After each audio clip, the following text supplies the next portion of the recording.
What's going on, guys? Let's try this problem right here. Here what we are trying to do is we are trying to find the voltages using nodal analysis method. Now in order to do nodal analysis method, we have to follow all these 7 steps. The first step is find a reference node with the known voltage. Now the best thing to do right here is attaching this bottom part to the ground. So if we attach this one to the ground, this is going to be 0. So this is going to be our known voltage. Now let's look at the next part. Assign voltage to the other nodes. So here we have this node, this node, this node. This is known already. So for the unknown nodes, we put V1, V2. This is what we are trying to find, right? This is the question. Now let's look at the third part. Assign currents to each branch. And if you look at this branch doesn't have current. So let's put this on I1. It doesn't matter which direction you put, because if you assume the wrong direction, you are going to get a negative answer. So negative represents opposite direction, so the answer is always going to be right. So we don't have to worry about the direction, right? Now we have I1 in this direction and we have 6 amperes, so we don't have to put any current right here. And on the top one we don't have any current, so let's put this one I2. And also we don't have any current in this branch, so let's put this one I3. Now let's look at the next part. Apply Kirchhoff's current law to each node. So Kirchhoff's current law is basically whatever the current enter must exit. So if you look at the first one, we have I1 entering and we have I2 and 6 ampere is exiting. So we can create Kirchhoff's current law using these connections. So let's create that one first. That is which step? Fourth step, right?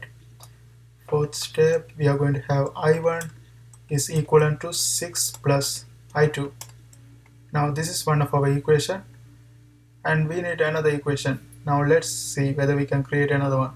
So here we have 6 ampere is entering, I2 is entering, also this 2 ampere is entering, and I3 is exiting. So we can create another equation using these things. So that's going to be what? I2 plus 6 plus 2 is equivalent to I3, right? So that's going to be our second equation. Now let's look at the next part. Define each current using Ohm's law. And we know that Ohm's law is V is equal to IR. And if you want to define current is I, right? So I is going to be equal to V over R. Now let's see how we can apply this one into these currents. So first we have I1.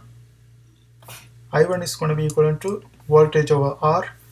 Here we had to consider voltage drop. So this is starting from 0 and V1 going to V1, right? So whatever it's starting, that's going to be the first 0 minus V1 over the resistance in between, that is 5 ohm. And next one we have I2 right here, and starting from V1 and ending at V2, so that's going to be V1 minus V2 is going to be the voltage drop, and the resistance in between is going to be 2 ohm, so this is going to be on the bottom. And then the third one is going to be I3, and that is starting from V2 and ending at 0, so that's going to be V2 minus 0 divided by the resistance in between, that is 4 ohm, right? So we have 3 equations. Now let's look at the next part. Substitute the current definitions into the node current equations. Node current equations is this Kirchhoff's current law we created. That is this first one, second one.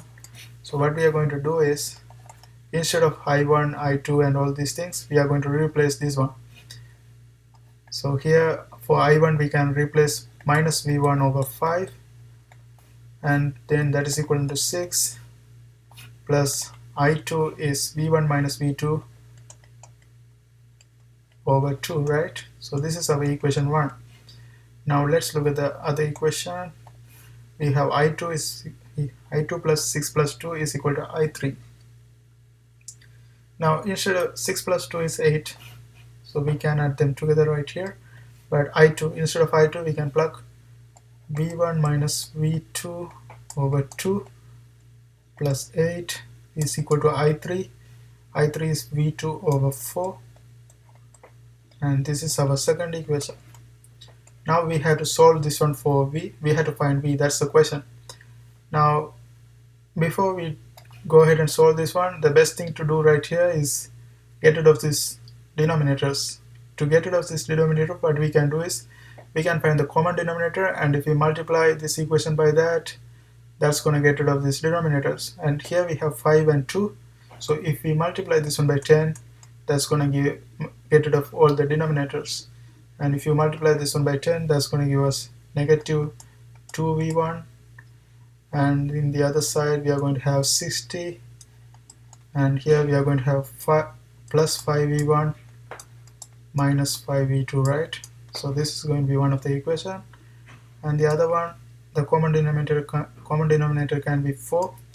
So if you multiply this equation by 4, this is going to give us 2v1 minus 2v2, and 8 times 4 is going to be 32. So this is going to be 32 right here, and in the other side we are going to have v2. Now the next thing we can do is we can bring all the v1 v2 to one side and bring the numbers to the other side, right? So let's continue this one right here. Let's get rid of this part. Now here we have this equation. Now let's bring all the v1 v2 to one side. So if I bring this 5v1 to this side, that's going to make this one minus 7v1, and this minus 5v2 becomes plus 5v2, and in the other side of equal sign we have 60. And the next equation is going to be 2v1, and if I move this one to this side, that's going to make this one minus 3v2, and that's going to be equivalent to negative 32, right? Now here the best method to solve this one is Cramer's rule. Now in order to do Cramer's rule, we can arrange this one into matrix form first. So this is going to be minus 7, 5, 2, minus 3, right? Minus 3, and we have 60 minus 32. Now Cramer's rule is basically whatever we are trying to find. For example, if we want to find v1, what we do is we swap this one to v2 column, v1 column, and find the determinant and divide by the original matrix, the determinant of original matrix. So one of this v1 is going to be equal to what? Determinant of, and if you swap this one, this is going to make this one 60 over minus 30, 60 minus 32, and in the other column remains the same. So that's going to be 5 over 5 minus 3, and in the bottom we are going to have original matrix. That's going to be determinant minus 7, 2, 5 minus 3, right? So finding the determinant for 2 by 2 matrix is easy because that's AD minus BC. This is ABCD. If you arrange them in ABCD pattern, AD minus BC will give the determinant, and AD is going to be what? 60 times minus 3, that's going to be 180, minus, again minus, 32 times 5, that's going to give us 160, so minus 160, that's going to make this one plus 160, so minus 180 plus 160, that's going to give us minus 20, divided by the original matrix, that's going to be 7 times 3, 21, 21 minus 10, 21 minus 10 is going to be 11, right? 11, and if you divide this one, you should get negative 1.818 voltage. So we have to do the same thing to the V2. If you want to find V2, again you have to swap this one with V2 column and put that determinant on top, right? And the original determinant remains in the bottom. So if you find the determinant of V2 column, so V2 minus 72 remains the same, and this is going to be 60 minus 32, and if you find the determinant for that, you will get 104, and the bottom determinant remains the same because we always has to divide this one by original matrix determinant, so that's going to be 11, and if you calculate this one, you should get 9.455 voltage. So these are the two voltages. Now this is the main question, and using this information, if you want to find the current, you can find the current too, because we have V1 and V2. We can plug this into this equation. So minus 1.818, that's going to make this one plus 1.818, and if you divide that one by 5, that's going to give you 0.364 ampere. And then V1 minus V2. V1 is this one, minus 1.818 minus 9.455 divided by 2, that's going to give you negative 5.64 ampere. And if you calculate this one, V2, that is 9.455 divided by 4, that will give you 2.364 ampere, and that's going to be the final answer. I hope you find this video helpful. See you next time.